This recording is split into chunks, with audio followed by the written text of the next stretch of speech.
Good morning.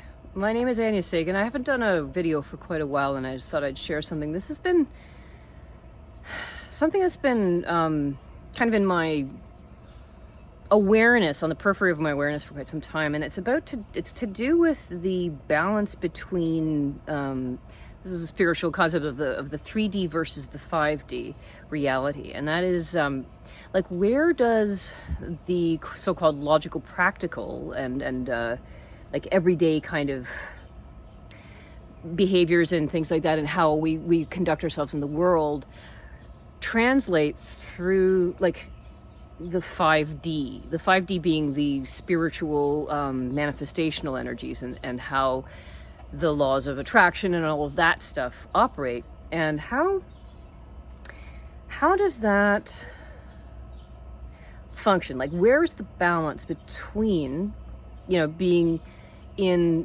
vibrational alignment and stuff like that versus taking, like, specific actions and things like that? And I've listened to Abraham Hicks for a very long time. I love their work. And I've studied with a number of thought leaders throughout, like since 2012, when I first studied shamanism. I took a 1-year course. I've been on this spiritual quest all my life, but it's really come very much into sort of like a very specific funneled, kind of channeled direction since that time, since 2012, as I guess many of us have. But I'm going to be posting a video. I'm going to try and do it one per week, possibly more. It depends on what comes through. But in my meditations, a lot of the time my guides give me information, and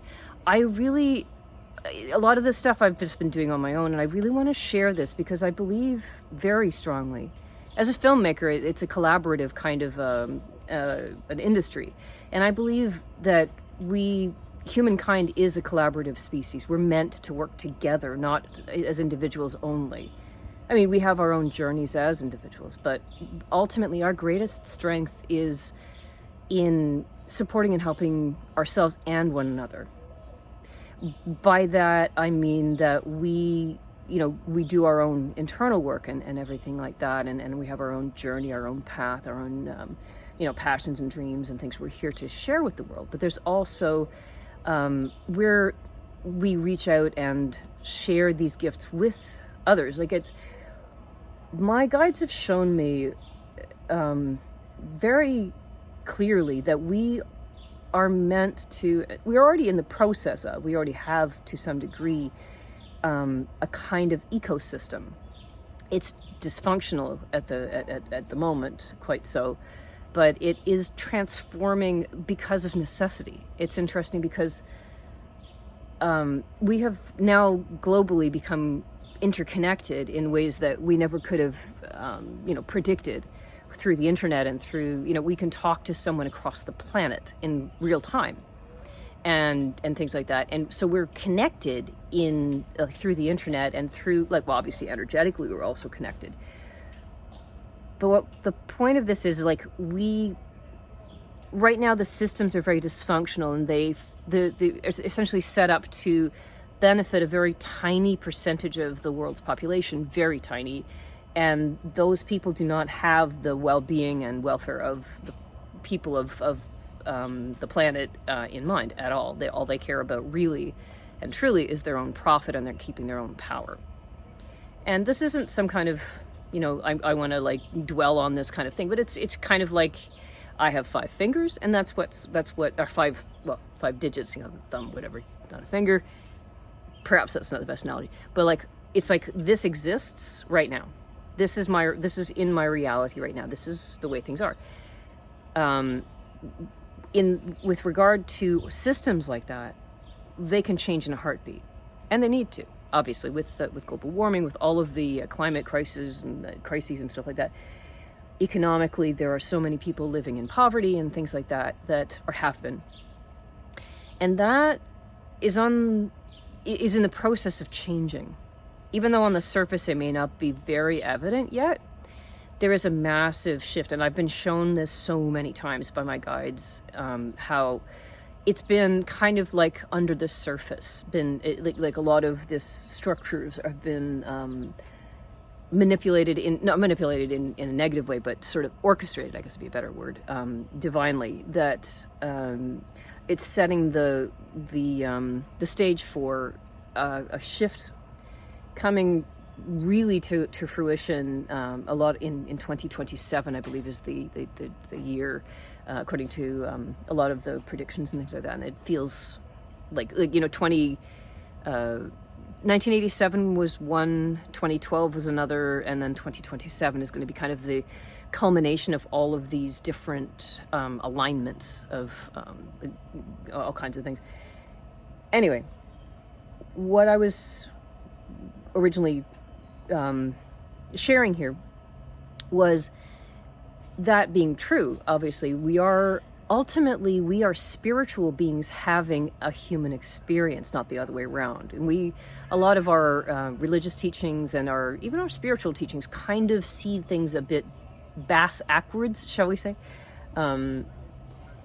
That we kind of see the divine as something outside of us, and that we are these things that must supplicate themselves to that energy in order to be granted favors. Whereas the truth of the matter is, in fact, that we are the divine itself, living like we are elements or aspects of that divine infinite oneness, living in these human forms.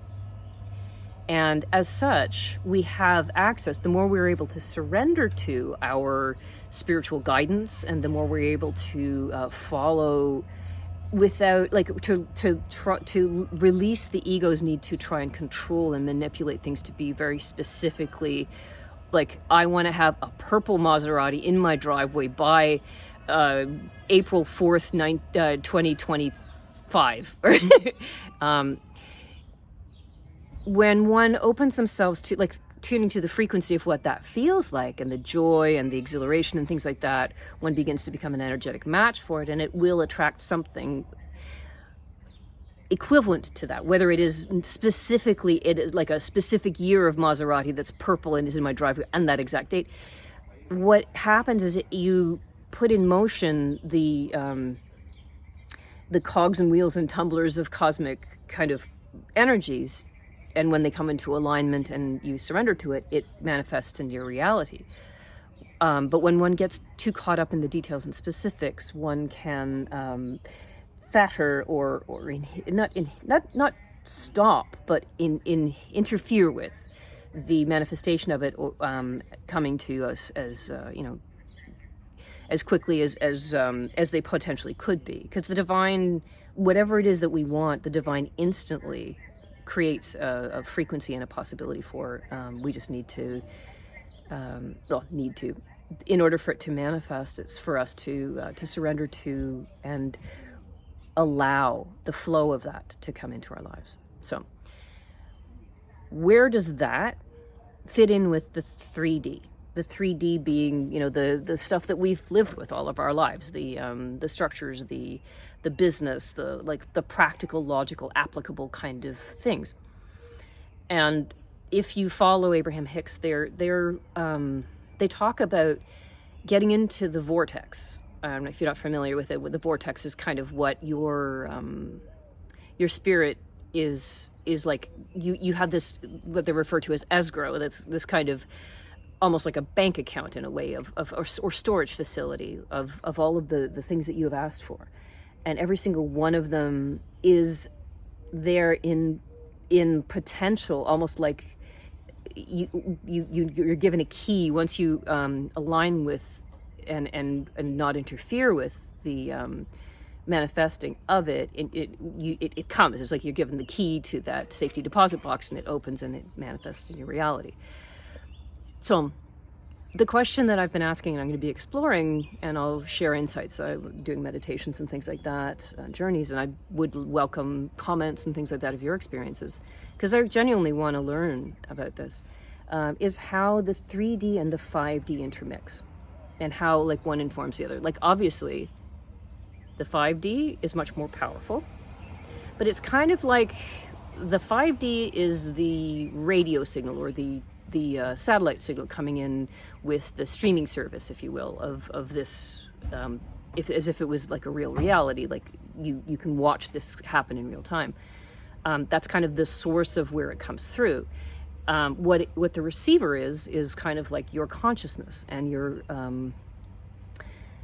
ability to open to that, manifesting into your reality, is related to, and I don't want to say dependent on, but that's kind of what facilitates the signal coming in clearly, is your surrender to allowing, like, you focus on the energy and then you step out of the way of being bogged down by the specifics, and just like do what your heart, what you really feel animates you and what really brings you to life, whether that's all day, every day as your profession, or if it's something that you'd start doing like as baby steps over time.